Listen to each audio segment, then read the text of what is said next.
Hi, so this week's column is about very dry skin moisturisers, and specifically moisturisers for very dry skin on the face, not on the body. The reason I've kept them very separate is that dry skin on the body I think is very well catered for. You can treat dry skin, extreme dryness on the body very, very easily with one of the pharmacy brands. We have some really good ones, E45, Vaseline, Eucerin and so on. There are some really, and Neutrogena, some really, really great body lotions to tackle very dry skin. On the other hand, when it comes to dry facial skin, i.e. a dry complexion, your options are more limited. The reason they're more limited is that if you're a woman who wears makeup, if you're a woman who wants to tackle other problems with her skin, like you know, you're looking for maybe an anti-aging cream or you're looking for sun protection or whatever, then those creams aren't really servicing you in the same way. E45, I love it, but on my body and my knees and my elbows, I wouldn't want to try and put foundation over it. And I have tried, and it's a bad scene. Those sorts of creams don't perform well as a makeup base, and I don't see why, if you have dry skin, you should sacrifice being able to wear makeup and have it look nice on your skin. So that was my plan for this week's column.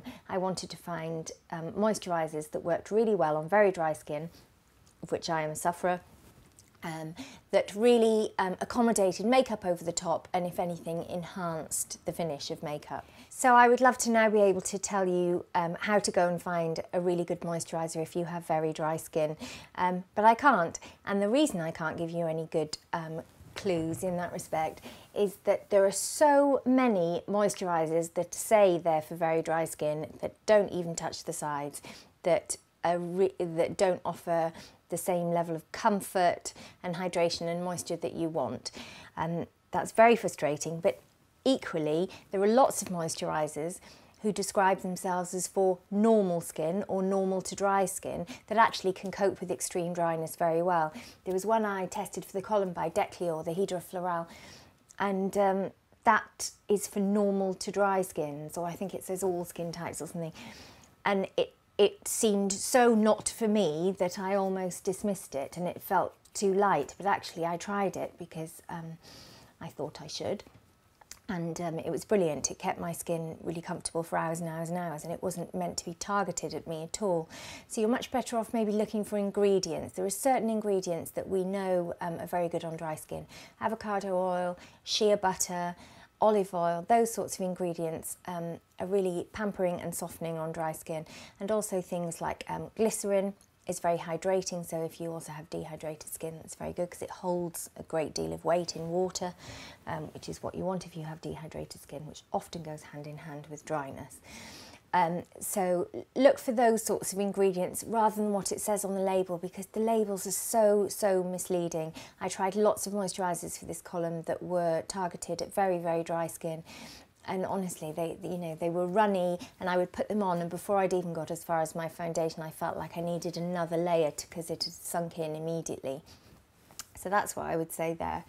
And as I say, all 6 that I've recommended in the column, I've tested rigorously and I loved them. So you're on safe territory if you want to go and test those in the department store and see if you agree with me. There are a couple of other tips I wanted to give you if you suffer from extreme dryness, that, as well as moisturiser, that might help you along your way. The first one is serum. Now, followers of this column will know that I'm a really big fan of serums. A serum goes on after cleansing and before moisturiser, and what it does is it targets problems. Moisturiser is there primarily to keep your skin comfortable and protected. It doesn't really treat it as such. A serum is what you want for treating specific problems. So a serum is a great opportunity, if you have dry skin, to target your other concerns like anti-aging and so on, and maybe an antioxidant or some environmental protection or something. Choose it in your serum, get it put in your serum, and then you know you've got that box ticked. But also look for a serum that's just a bit more emollient than others. There are some serums that are just very, very, very light. They sink in almost like water, and there are others with a bit more substance to them, and that's a great opportunity for you to get an extra sort of layer of moisture before you put your cream on, which will kind of give you a nice sandwich effect and leave your skin more comfortable. The other thing I strongly recommend for very dry skin is steam rooms. Steam rooms and any sort of humid environment really help. Lots of people with dry skin will have noticed that when they go on holiday to a humid climate, their skin improves drastically. You can emulate this effect at home by, when you're in the gym, going in the steam cubicle or the steam room. It has a massive effect on my skin, certainly. And when you come out, just slather on lots of moisturiser all over your face and body and try and kind of trap some of that moisture in. That's very helpful indeed. You can also have a humidifier, of course, at home, which will help. Speaking of home, central heating is extremely drying on the skin. So I recommend, if you don't have a humidifier, I recommend placing little dishes of water above all the radiators in your house, and the heat will cause the moisture to go in to the air at home and just keep it a little bit more moist.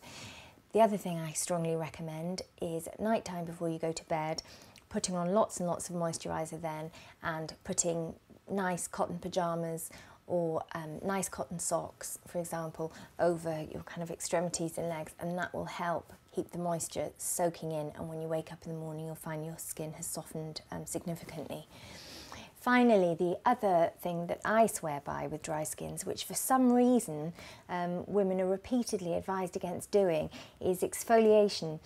Lots of women with dry skin for some reason are under the impression that exfoliation will damage their skin and their skin's too delicate when it's dry to exfoliate. I think this is nonsense. Anyone can exfoliate, it's just a matter of what you use.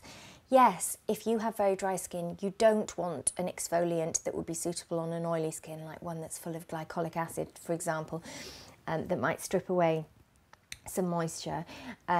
You want something gentler, but that doesn't mean to say you can't scrub.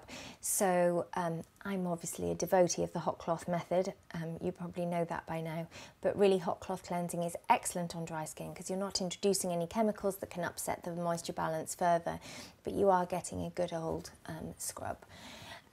Also, if you look at enzyme scrubs and so on, you can still use them on dry skin. It's just a question of sweeping them over, like enzyme pads or enzyme scrubs, sweeping over the skin, and rinsing them off more quickly or drying them off more quickly. If you have oily skin, you can leave an enzyme peel mask on for a bit longer.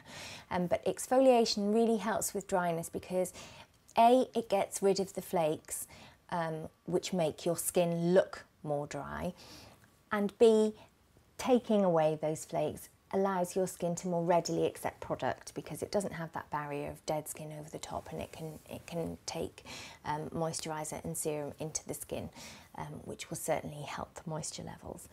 I also find leg shaving helps quite a lot. I never wax my legs because I find leg shaving improves my skin so much.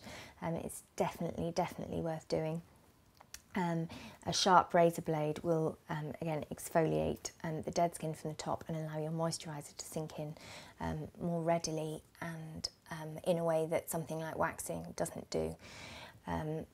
So I find that extremely beneficial, and I often recommend that to women who say they have very dry shins and so on. Lots of Afro-Caribbean women say the same thing, that their shins are very dry, and how do they get them more moist? Well, yes, you can slather on loads and loads of body lotion or cocoa butter or whatever, and that is great, but if you shave your legs first, then I think the effect is more dramatic.